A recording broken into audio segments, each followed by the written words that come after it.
JEE main 2023 current electricity का question है ये। As shown in the figure a network of resistor is connected to a battery of 24 volt with an internal resistance of 3 ohm. The current through the resistor R4 and R5 are I4 and I5 respectively. The value of I4 and I5. तो इस question में हमको एक circuit दिया गया है जिसमें कि 6 रेजिस्टेंस ऐड है और एक बैटरी है 24 वोल्ट का जिसका इंटरनल रेजिस्टेंस 3 ओम है। और मेरे से पूछा गया कि ये जो R4 और R5 रेजिस्टेंस है इसके थ्रू करंट का वैल्यू क्या होगा, यानी कि I4 और I5 का वैल्यू क्या होगा। तो पहले हम इस सर्किट को दोबारा से रीड्रॉ कर लेते हैं। तो हमारे पास ये जो 2 ओम और 2 ओम है R1 और R2, इस दोनों का इक्विवेलेंट रेजिस्टेंस हो जाएगा 1 ओम।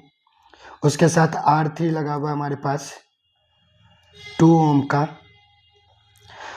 अब R4 और R5 पैरेलल में 20 ओम और 5 ओम, तो इसको जब हम सॉल्व करेंगे तो इस दोनों का इक्विवेलेंट रेजिस्टेंस आएगा 20 × 5/20 + 5 = 4 ओम।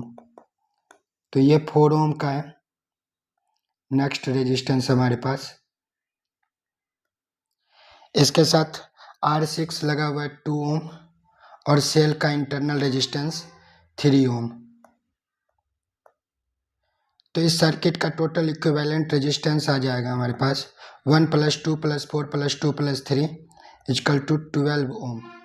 और बैटरी का ईएमएफ दे रखा है हमारे पास 24 वोल्ट।